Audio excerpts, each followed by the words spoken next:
Olá, seja bem-vindo ao canal Acontece nos Livros, a casa da literatura contemporânea. Eu sou o escritor Wisner Fraga e hoje eu quero falar sobre este livro aqui, do poeta Neurivan Souza. É um livro de poesias que eu quero recomendar, né? O livro é intitulado No Éter da Voz. Ele foi lançado agora em 2022 e para mim é o melhor livro de poesias que eu li até agora este ano. Foi publicado pela Penalux e traz ilustrações do Marcos Garuti, que é um baita de um artista, um baita do ilustrador que eu conheci através da revista E aqui em São Paulo, do Sesc. Uma capa linda, uma edição fantástica de capa dura, perfeita, né? O Neurivan é um esteta, né? Ele traz temas do cotidiano, principalmente a morte, essa questão da finitude, a precariedade da vida, traz também a própria biografia para a poesia dele, mas faz isso, claro, de uma maneira muito potente, muito poderosa. Traz metáforas perfeitas, trabalha o verso até quase a perfeição. Mistura termos regionais, fala de religiosidade, fala da morte, mas para mim o tema principal desta obra aqui é a própria escrita, o próprio processo de escrita, é o trabalho árduo, meticuloso, que transforma então a palavra em arte. Eu quero ler duas poesias, né?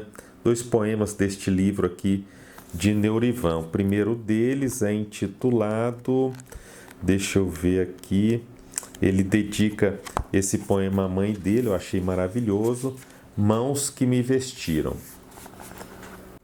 Mãos que me vestiram, a minha mãe Sílvia. Da sua singer antiga, com mãos de moinho, mamãe costurava sonhos para os filhos. Minha curiagem era para o carretel da linha, decrescendo como a vida, ao ritmo dos pés de Deus.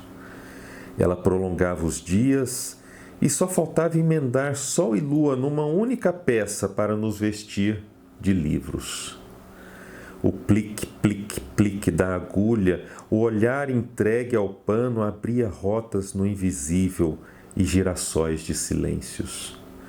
Hoje, quando abro um livro, vejo as mãos da minha mãe a serzir palavras de saudade no hálito da distância. E a segunda poesia, ela é intitulada A Façanha de Deus. E eu vou ler aqui para você também. A Façanha de Deus. Não cabe em mim, que sou raso e findável, essa tua onipotência que despreza fibras, músculos e neurônios. Não alcanço na razão essa tua onipresença nua de materialidade a extrapolar a mecânica do tempo e espaço. Espanta-me e exaspera essa tua onisciência que rebaixa a palavra a meros cepes ou selos das não surpresas. Apesar disso, agrada-me e exalto a ideia de jogar todos esses atributos embaixo do tapete da invisibilidade. E nisso te fazer equânime, sem nunca mostrar a face. Um livro poderoso, versos poderosos, metáforas fantásticas. Recomendo a leitura desse livro de Neurivan.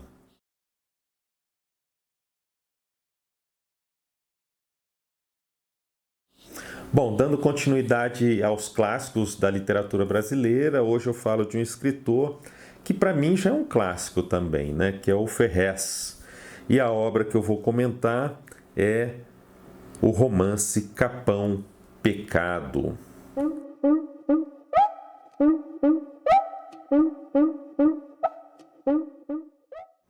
Capão Pecado, este é o título do livro de Ferrez, editado pela Labor Texto Editorial no ano de 2000. Ferrez é um cara bastante conhecido, né? Ele é um escritor paulistano e que estreou na literatura com um livro intitulado Fortaleza da Desilusão, de 1997. Depois ele publicou esse aqui, Capão Pecado. Depois Amanhecer Esmeralda, Ninguém é Inocente em São Paulo, Deus Foi Almoçar, entre vários outros livros. Mantém, né, o Ferrez mantém um canal no YouTube no qual, né, ele fala sobretudo de política, de forma bem contundente, de forma muito interessante e também de forma crítica. E ele toca o podcast intitulado Avesso. Vale a pena você dar uma passada lá e conhecer se não conhece.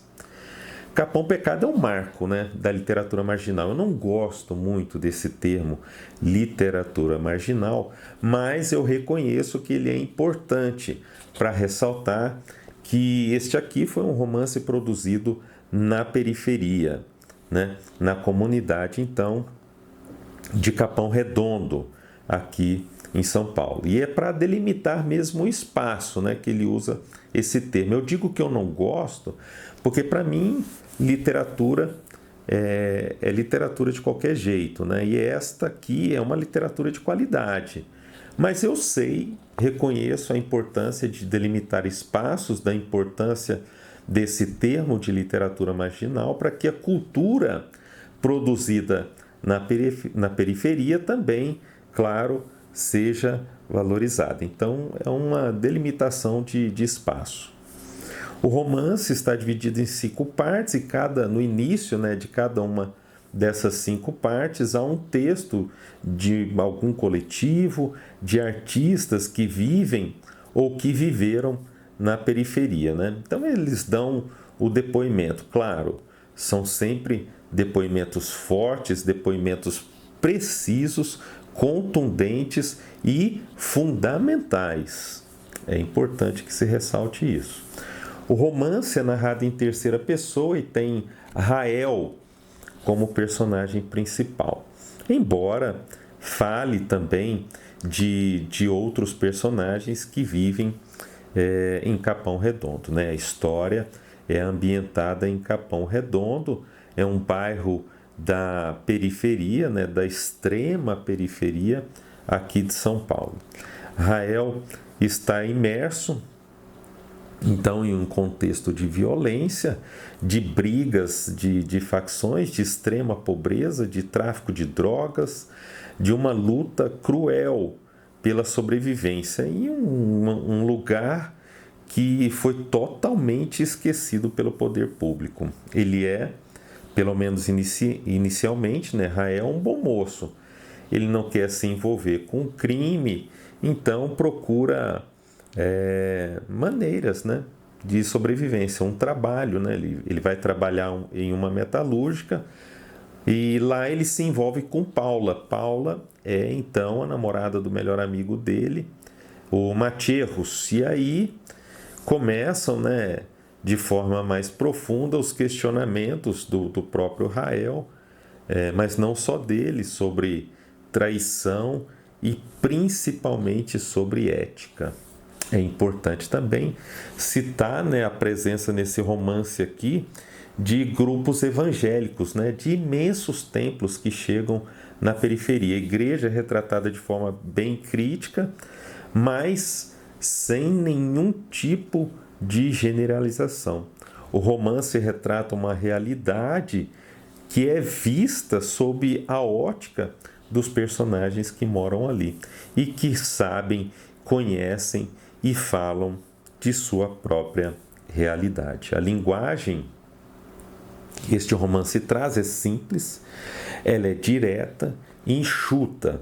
Ferrez aposta em diálogos cheios, né, repletos de termos da oralidade, em uma tentativa que eu considero muito bem sucedida de retratar a linguagem periférica, né, a linguagem das comunidades, ao trazer para a arte, para a literatura, essa oralidade, tudo então faz sentido na obra. Como não há nenhum tipo de radicalização, a linguagem pode ser compreendida por qualquer leitor, né? E isso é algo importante, é algo bem bacana neste livro. Só assim, né, para que essa obra ganhasse, como ganhou, né, um público mais amplo, para que essa obra saísse do território marginal no qual ela foi concebida para outros territórios da cidade, do estado e também do país. É sempre bom lembrar que Capão Pecado é uma obra literária, é uma obra de arte, uma obra de ficção e só se sustenta assim pela qualidade que o Ferrez impõe à narrativa. Sim, é um romance que traz um tema específico, que denuncia, que cobra, que critica, mas tudo isso é função da arte também. E a arte não pode ser só isso. A arte é, sobretudo, estética. A arte pode e deve trazer para o público pautas ditas aí identitárias, temas difíceis, assuntos fortes, mas não vai ser arte se não lidar de forma profunda com a questão estética.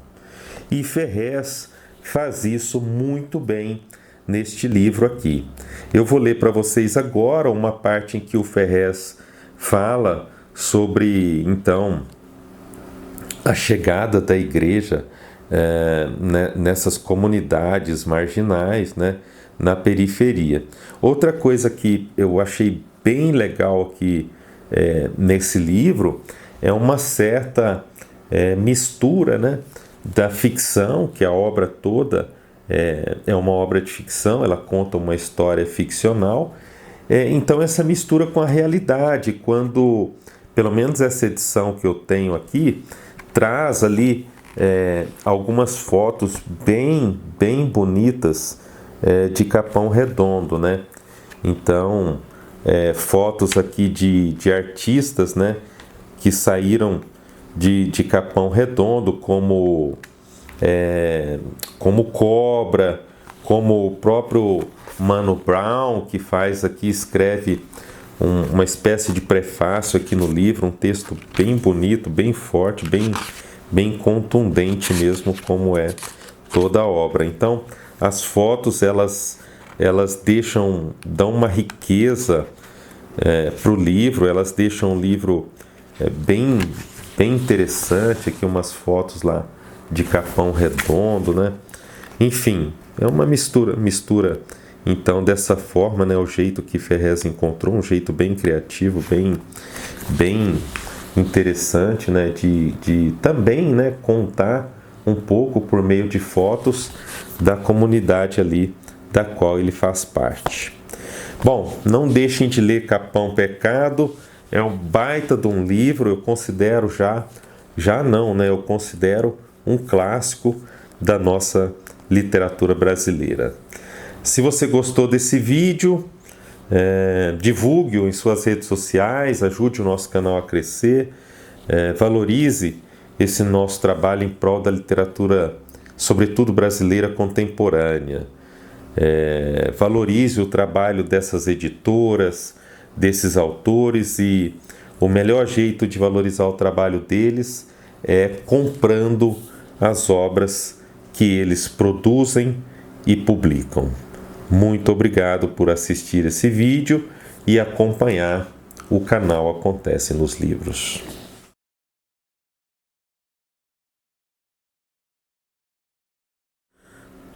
Capítulo 7. Já estava na hora de sair e o sinal tocou durante alguns segundos. Rael estava conversando com Chapolin. Paula o chamou para ir embora. Ele se despediu do novo amigo e foi com ela. No caminho para casa, Paula pediu desculpa por ter desabafado com ele, afinal, ela nem o conhecia direito. Rael disse que ela poderia ficar à vontade e que sempre é bom conquistar novos amigos. Paula se sentiu grata e percebeu estar muito contente com a nova amizade, mas o bate-papo não durou muito, pois sua casa já estava bem perto. Eles se despediram. Rael decidiu voltar e, no meio do caminho, avistou uma igreja evangélica. Rael entrou na igreja. O culto ainda estava no início. Notou o livro preto que todos seguravam quase na mesma posição. Ele viu a atenção dos irmãos e, embora tivesse sido frequentador de uma igreja católica, tentou respeitá-los, pois sabia que ali estavam protegidos, guardados do holocausto, do inferno verdadeiro e diário, ou pelo menos se escondendo temporariamente dele. Rael fechou os olhos e tentou orar, mas não conseguiu. Ele viu tudo errado.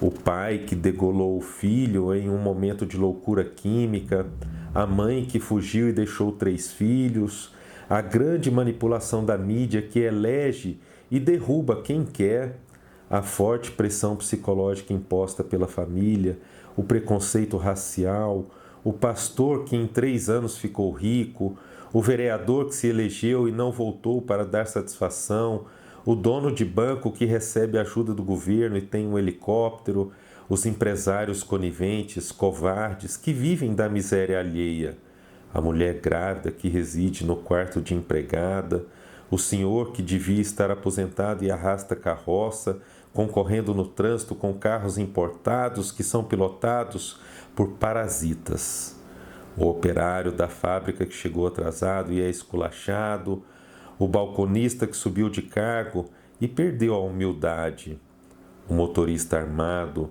o falso artista que não faz porra nenhuma e é um viado egocêntrico e milionário, o sangue de zumbi que hoje não é honrado. Rael não conseguiu rezar, pois no bairro a lei da sobrevivência é regida pelo pecado, o prazer dos pivetes em efetuar um disparo, a palavra revolução, a necessidade de ação, mais de 200 mil revoltados que não estão enganados. Rael percebeu que aquele mesmo menino que pedira tantas vezes uma colher em sua porta para queimar um bagulho, agora rezava para alguém a colocar debaixo de sua língua para que ele pudesse sobreviver. Rael tentou se concentrar em Deus, mas pensou no que seria o céu. Teria periferia lá? E Deus? Seria da mansão dos patrões ou viveria na senzala? Ele entendeu que está tudo errado. A porra toda está errada. O céu que mostram é elitizado. O Deus onipotente e cruel que eles escondem matou milhões. Está na Bíblia. Está lá, pensava Rael. Mas apresentam Jesus como sendo um cara loiro. Que porra é essa? Que padrão é esse? Rael chegou à conclusão mais óbvia. Aqui é o inferno, onde pagamos e estamos pagando. Aqui é o inferno de algum outro lugar e desde o quilombo a gente paga. Nada mudou. Ele se levantou e resolveu não mais respeitar aquela porra. Ele sempre desconfiou que os crentes são cheios de querer, que eles te olham como se você estivesse queimando. Eles estão tudo salvo, mas a gente não. Vagou pela rua e lhe vieram várias lembranças daquele pastor que esfaqueou um homem morro acima. O homem gritava e se retorcia. Os golpes eram fortes e seguidos. O pastor fazia força e o homem ia recuando, subindo o morro.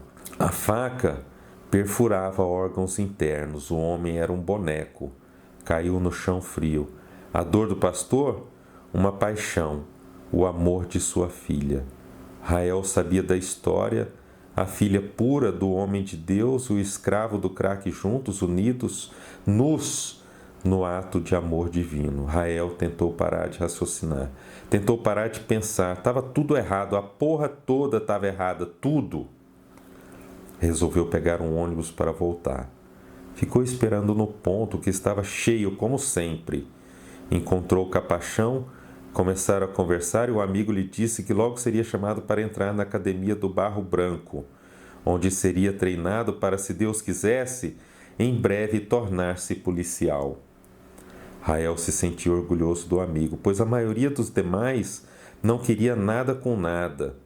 Durante a conversa, começaram a falar de literatura e Capachão lhe contou que, a pedido da professora, estava lendo um livro de um cara chamado Drummond. Rael teve vontade de ler também.